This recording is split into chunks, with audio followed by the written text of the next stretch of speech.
Sobat Trader dan Sobat Investors. Jadi untuk hari ini kita ada update untuk initiation atas Bank Niaga ya. Jadi kalau Bank Niaga sendiri sebenarnya sudah masuk ke dalam monthly stock pick saya sejak Oktober. Dan sejak masuk ke dalam monthly stock pick saya sudah outperform sekitar 14%. Dan kita initiate untuk Bank Niaga. Jadi BNGA ini adalah Indonesian Bank yang menurut saya itu memberikan potensi high return yang bagus dalam hal capital gain sama allocative dividend yield. Di drive sama improving ROE. Jadi kita ngelihat dulu ya, ini apa itu Bank Niaga, siapa itu Bank Niaga. Bank Niaga itu sendiri adalah bank terbesar ke-6 dalam hal total assets di Indonesia. Jadi BMRI, BBRI, BCA, BNI, BTN, dan Bank Niaga total asetnya. Tapi dalam hal laba bersih, Bank Niaga menduduki posisi kelima. Bank Niaga sendiri adalah satu dari pionir sama leaders dalam hal digital banking. Jadi kalau dilihat di 2022, sekitar 97% dari consumer transactions itu di carry out dari branches banking services, termasuk online banking platform, yaitu Okto Mobile, OktoClicks, dan rekening ponsel. Di bulan Desember 2022, BNGA sendiri merekod ada sekitar user untuk Okto Mobile sekitar 2,5 juta, user daripada OktoClicks sekitar 1,6 juta, dan user daripada Okto rekening sekitar 5,3 juta. Hal yang menarik adalah kasa daripada BNGA itu terus naik, dan kenaikannya itu melebihi daripada kenaikan industri kasa rasio. Jadi kalau kita ngelihat BNGA di 2015 itu kasa rasio masih di bawah 50%, yang trennya naik, dan di 2020 kasanya sudah melebihi daripada kasa industri. Saya percaya bahwa kasa rasio daripada BNGA ini akan terus naik karena BNGA itu salah satu company yang inovatif, dan kalau kita ngelihat tren digital itu biasanya membuat kasa terus naik. Dengan naiknya kasa ini, kalau kita lihat chart sebelah kanan, cost of fund relatively masih bisa di curb. Satu hal yang kita ngelihat bahwa dengan manajemen baru, under CEO baru, Ibu Lani, yang baru menjabat sekitar less than 2 years, kita ngelihat banyak perubahan.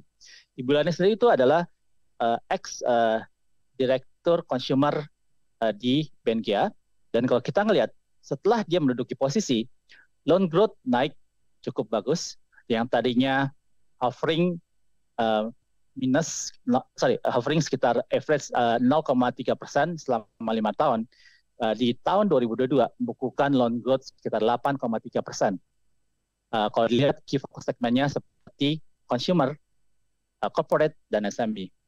Dan kita sendiri memperkirakan loan growth pada Bank Niaga akan bertumbuh high single digit di 2023 karena ample liquidity. Kalau kita ngelihat liquidity pada Bank Niaga itu masih sekitar 85,6% LDR-nya di fourth quarter 2022. Yang kedua adalah improving people's mobility. Dan hal yang menarik adalah Bank Niaga ini ROE-nya tadinya hovering less than 10%. Tapi kalau kita ngelihat 2023 ROE-nya 17%, dan kita melihat under leadership daripada manajemen to previous management itu ROE-nya squeeze ke level di bawah 10%. Dan kalau kita ngelihat ini drivernya salah satunya adalah karena profit margin-nya yang squeeze. Kalau kita ngelihat waktu itu karena loan growth-nya yang very minimal, yang kedua karena banyak exposure ke correlated, di mana correlated itu call price trend-nya turun. Jadi banyak provisi sehingga labanya itu squeeze. Dan hal yang menarik adalah sejak tahun 2022 ROE daripada Bank Niaga sudah kembali ke double digit, di mana Bank Niaga berhasil membukukan ROE sekitar 11,4%. Dan saya memperkirakan bahwa ROE-nya akan 2023 akan terus improve ke level 12%, dan 2024 sekitar 13%. Kita melihat bahwa ini improvement itu disupport oleh high single digit loan growth sama ability untuk improve NIM-nya. Ability to improve NIM-nya disupport oleh loan repricing daripada loan to corporates, continuing strong loan growth di auto loans yang mana high yield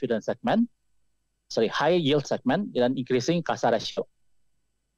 Satu hal yang bagus adalah dari segi Bank Niaga, BNGIA itu adalah dia memberikan potensi dividen yield yang cukup bagus. Untuk tahun 2023, saya perkirakan BNGIA akan punya dividen payout ratio sekitar 5%, compare to dividen payout ratio tahun 2021 57,2%, itu translate terhadap dividen per share Rp101, dan itu mengenerate locative dividen yield 8%. Dan kalau kita ngelihat, dividen yield trajektorinya terus naik. Dividen ini akan diputuskan di AGM di bulan April 2023. Investment recommendations. Jadi, saya memang sudah masuk ke dalam monthly stock pick saya sejak bulan April dan sudah mengenerate return sekitar 14% sampai dengan hari ini. Kita initiate untuk buy recommendation atas BNGIA dengan target price 1.515, sekitar 22% potential upsides, dan kita melihat bahwa current share price masih belum reflect continuing recovery daripada ROE-nya ke double digit, in my view. Karena kalau kita lihat di sini, PBV daripada BNGIA dulu di trade di above 1, bahkan di 2013 di trade bisa mencapai 1,6 kali book value. Karena waktu itu ROE-nya tinggi, karena waktu itu ROE-nya adalah double digit. Tapi karena ROE-nya kemarin ini kena hit single digit di tahun 2014 sampai tahun 2021, makanya PBV-nya offering-nya di sekitar sekitar 0,5-0,6 book value. Sekarang ROE sudah recover, tapi PBV masih relatively belum fully recover. Saya percaya bahwa dengan continuing daripada pemulihan ROE dan dengan continuing daripada pemulihan daripada earnings growth, pemulihan daripada loan growth, ini akan membuat share price daripada BNGIA akan terus naik. Near-term catalyst adalah sizable dividend yield ratio yang akan diputuskan di RUPES di bulan April. Yang kedua adalah continuing recovery daripada ROE di double digit level. Yang ketiga adalah decent earnings growth untuk tahun 2023. Key risk investment termasuk adalah slower than expected loan growth. Yang kedua adalah higher cost to income ratio. Yang ketiga adalah deteriorating asset quality. Kalau compared to peers, kita melihat bahwa BNGIA masih diperdagangkan cukup murah compared to peers. Sekian dari saya, makasih. Salam profit.